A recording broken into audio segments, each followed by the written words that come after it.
Қайырлы күн достар.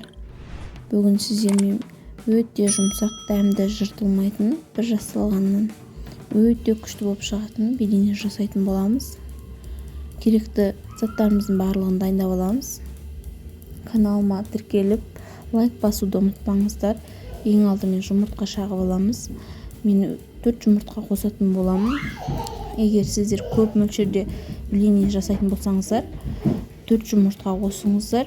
Аз мөлшерде істейтін болсаңыздар, 3 немесе 2 жұмыртқа қосуға болады. Жұмыртқамызды жақсылап араластырып аламыз, бір-біріне біріккенше. Бенчиктің көмегімен жақсылап араластырып алатын боламыз.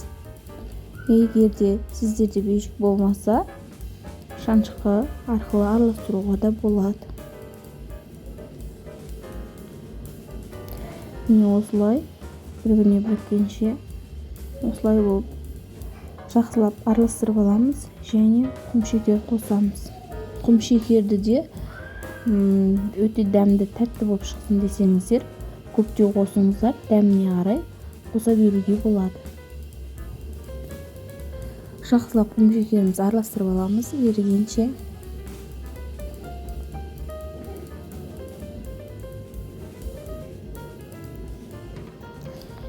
Менде тәтті белене шығу үшін тағы да кішкене құмшекер қостым.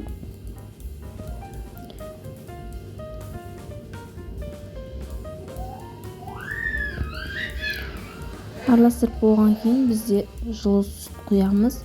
Міндетті түрде жылы болу керек сүтіміз. Барлығын бірден құймаймыз. Аз-аздан сүтімізді құйып, жақсылап араластыратын боламыз.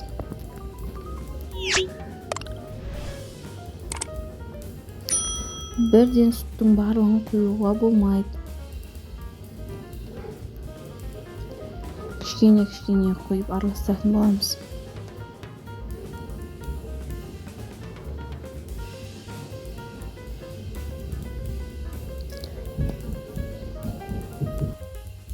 Міне осылай қалған сүтімізде осылай аз-аздап құйып отырып араластыратын боламыз.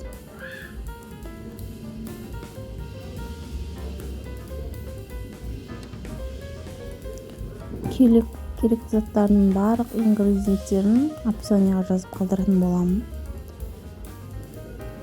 Және бізде ұн және қоспалардың барлығын араластырып, ұнмен бірге салатын боламыз.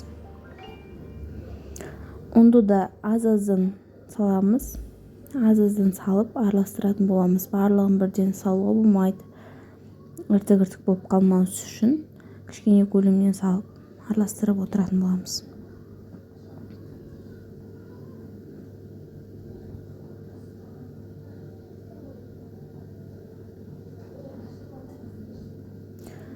Іртік-іртік болып қалмау керек. Жақсылап тұрып араластырамыз.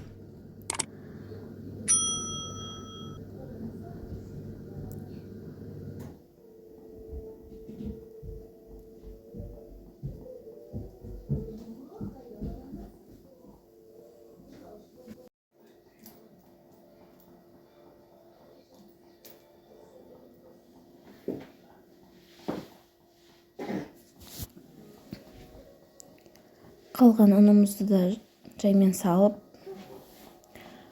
жақсылап араластыратын боламыз.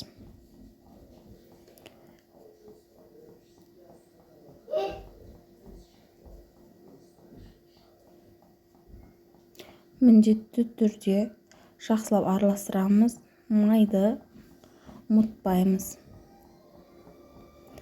Майды құйған соң жақсылап араластырамыз.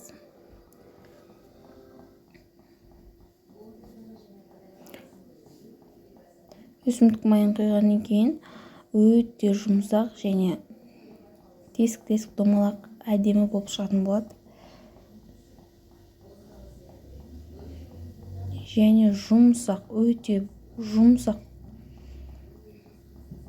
болып шығатын болады. Міне біздің тестамыз дайын. Жақсылап осылай араластырып аламыз. Қалған сүтімізді құямыз. Менде примерно 100 штук белене шығатын болады. Өйткені мен көп мөлшерде қосып жатырмын барлық ингредиенттерді. міне осылай жай-жаймен құйып аламыз.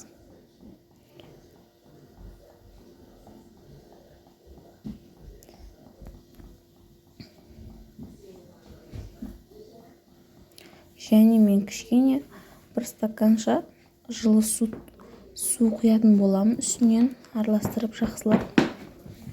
Міне осылай жақсылап араластырып аламыз.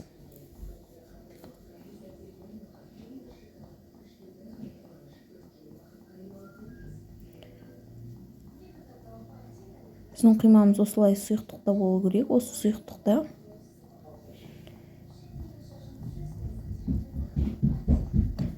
міне біздің блиніміз табаға жақсылап құйып аламыз.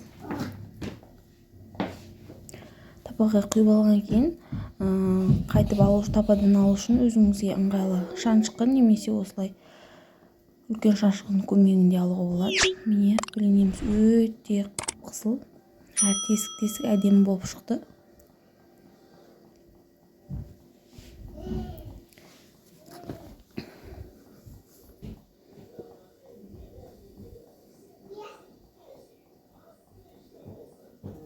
Міндетті түрде жасап көріңіздер менің рецептім бойынша.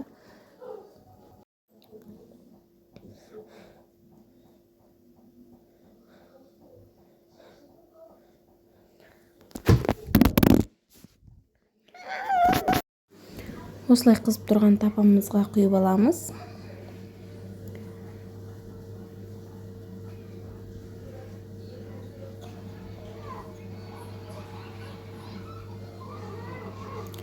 Асты жағы қызарып болған соң екінші бетіне ауыстырып аламыз.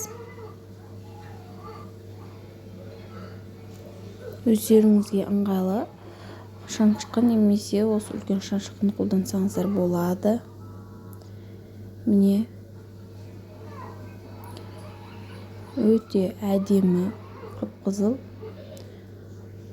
жұмсақ блини дайын болады. Міне менде дайын блини өте күшті жұмсақ болып шықты.